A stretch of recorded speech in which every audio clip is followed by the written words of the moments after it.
기적으로 꽉 찬 인생을 사는 법.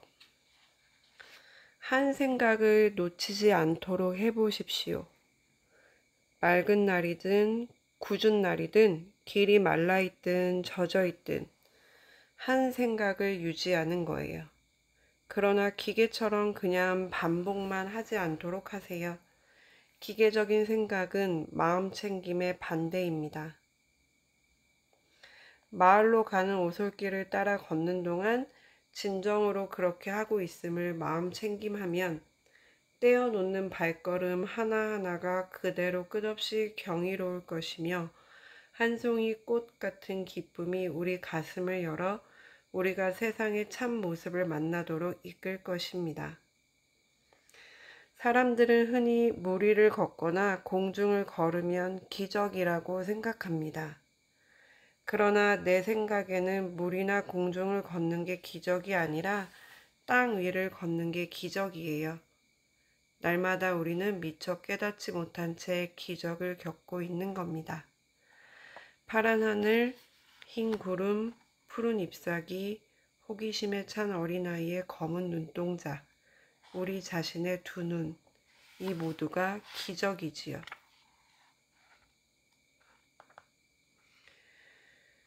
사람이 의논을 하고 문제를 해결하고 발생하는 일에 대처하여 좋은 결과를 보려면 고요한 마음과 자기 통제가 반드시 필요합니다. 그건 누구나 알고 있는 일이지요. 만일 우리가 자기를 통제 못하고 그 대신 조바심을 내거나 화를 낸다면 우리 하는 일이 더 이상 가치 있는 일이 되지 못합니다.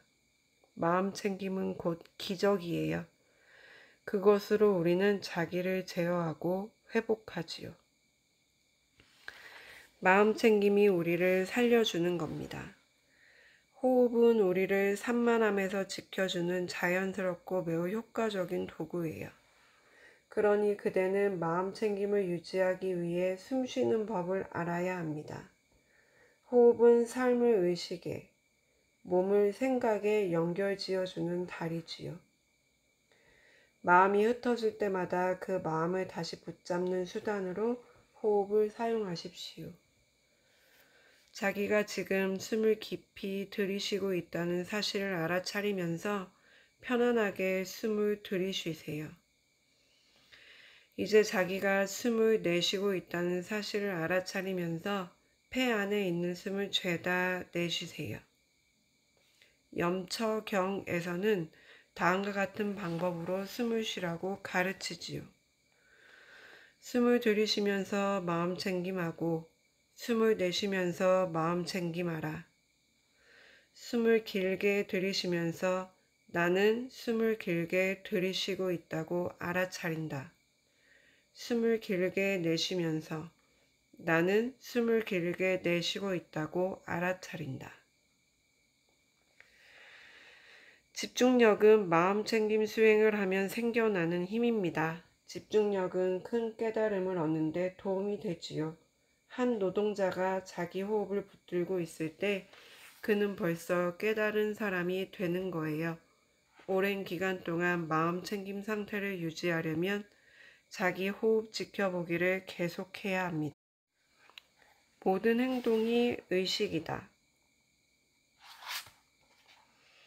몇 년 전 내가 아주 많이 아팠던 적이 있습니다. 수년간 치료를 받고 약도 먹었지만 상태는 좋아지지 않았어요.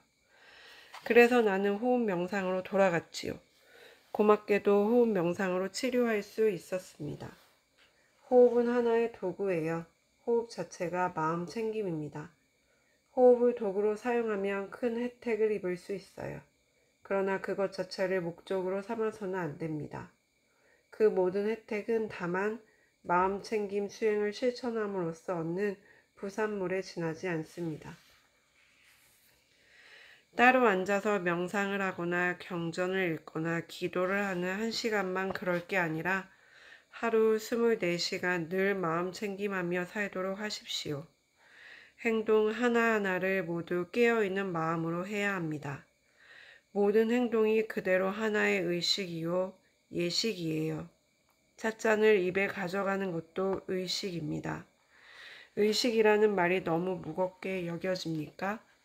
그대가 깨어 있음이 사느냐 죽느냐를 판가름하는 문제라는 사실을 깨닫게 하려고 굳이 이 단어를 씁니다. 우리는 가정, 직장 또는 사회가 자기 시간을 모두 빼앗아 간다고 생각합니다. 일을 해치우려고 하지 마세요. 모든 일을 편안하게 의식을 집중하여 하겠다고 결심하십시오. 일을 즐기면서 일과 하나가 되세요. 그러지 않으면 마음챙김의 날이 아무런 가치도 없게 됩니다. 무슨 일을 하든지 마음챙김과 함께하면 그 일이 골칫거리라는 느낌은 사라질 것입니다. 선사들을 보십시오. 무슨 일을 하든지 어떤 동작을 하든지 그들은 천천히 편안하게 실증 내지 않고 하십니다. 마음챙김 수행을 하는 동안에는 성과 악의 분별에 예속되어 자신 안에 다툼을 조성하는 일이 없도록 하십시오. 건전한 생각이 일거든 금방 건전한 생각이 일어났다고 알아차리세요. 건전치 못한 생각이 일면 역시 금방 건전치 못한 생각이 일어났다고 알아차리십시오. 그것에 머물지도 말고 그것을 물리치려고도 하지 마세요. 그게 아무리 싫더라도 말입니다. 알아차리는 것으로 충분합니다. 잠깐 생각이 다른 데 가 있으면 생각이 다른 데 가 있음을 알아차려야 하고 여전히 거기 있으면 여전히 거기 있음을 알아차려야 해요. 일단 그 정도로 깨어 있게 되면 더 이상 두려워할 것이 없게 되지요.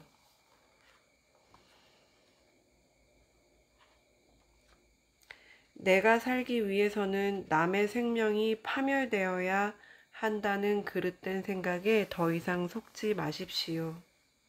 우리는 삶과 죽음이 생명의 두 얼굴이며 동전의 양면이 없으면 동전이 있을 수 없듯이 생명도 삶과 죽음이 없으면 있을 수 없음을 봅니다. 이제 비로소 우리는 삶과 죽음 위로 올라설 수 있게 되었고 어떻게 살고 어떻게 죽을 것인지를 알게 되었습니다. 현실의 상호 의존성을 꿰뚫어 본 보살들은 좁은 견해를 부수고 작은 배를 타고서도 삶과 죽음의 파도에 휩쓸리거나 빠지지 않고서 삶과 죽음 속으로 들어갈 수 있다고 경전에서 말합니다. 불교인의 눈으로 현실을 보면 염세주의자가 된다고 말하는 사람들이 있더군요. 그러나 염세주의 아니면 낙관주의라는 틀 안에서 현실을 보는 것은 진실을 너무 단순화하는 것입니다. 중요한 건 현실을 있는 그대로 보는 거예요. 염세주의적 태도는 보살이나 깨달은 이들의 입가에 고요하고 평온한 웃음꽃을 결코 피울 수 없습니다. 명상은 드러내고 치유한다. 명상은 도피가 아니에요. 맑게 조용히 모든 것의 참 모습과 만나는 겁니다. 마음챙김 수행을 하는 사람은 차를 모는 운전기사처럼 깨어 있어야 해요.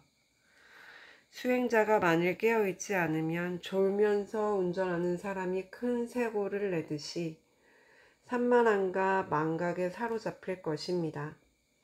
높은 중마를 타고 가는 사람처럼 한 걸음 한 걸음 깨어 있으십시오. 한 발만 삐끗해도 땅에 곤두박질하고 맙니다.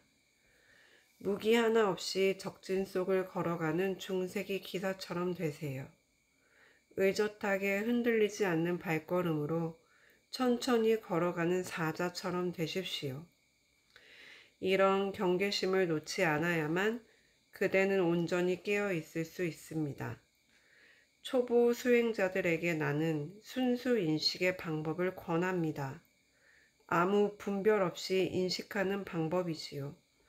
느낌은 그것이 자애로운 느낌이든 짜증스러운 느낌이든 똑같이 환영받고 인정받고 대접받아야 합니다. 왜냐하면 두 느낌 모두 우리 자신이니까요. 내가 먹고 있는 오렌지가 나입니다. 내가 심고 있는 치자나무가 바로 나예요. 나는 온몸과 마음을 기울여 그것을 심습니다. 아기 예수나 아기 부처를 목욕시키는 듯한 마음으로 나는 주전자를 씻지요. 세상의 그 어떤 물고도 이보다 더 조심스럽게 다루어질 수 없을 거예요. 마음 챙김 상태에서 보면 자비심이나 짜증이나 치자나무나 주전자나 모두가 성스럽습니다. 슬픔이나 불안, 증오, 열정 같은 것들에 사로잡혀 있을 때에는 비판 없이 순수하게 보고 인식하는 방법을 수행하기가 매우 어려울 것입니다. 그럴 때에는 한 가지 고정된 대상을 명상하십시오. 그대의 마음 상태를 명상 대상으로 삼는 거예요. 그렇게 하는 명상은 드러내고 치유해 주지요. 슬픔이나 불안, 증오나 열정 같은 것들은 명상을 통해 집중적으로 조명받을 때 그 본질을 드러냅니다. 바로 그 노출이 자연스럽게 치유와 해탈로 이어집니다. 슬픔을 비롯해 그대를 고통스럽게 하는 어떤 것이든 번뇌와 고통에서 해방되는 수단으로 써먹을 수 있어요. 우리는 자신의 불안이나 고통, 증오나 열정을 부드럽고 공손하게 대접하되 그것에 저항하지 말아야 합니다. 오히려 그것들과 함께 살면서 화목하게 지내고 상호 의존성에 대한 명상을 통해 그것들의 본질 속으로 깊이 들어가야 해요. 사람들은 상황에 알맞은 명상 주제를 선택하는 방법을 빨리 배우지요.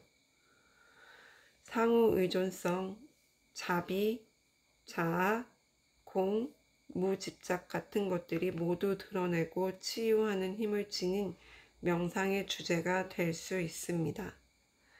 그러나 이러한 명상은 우리가 하루하루 살아가면서 일어나는 모든 일을 알아차리는 마음 챙김 수행을 통해 집중력을 기를 때에만 성공적으로 이루어질 수 있습니다. 부처님께서 말씀했어요.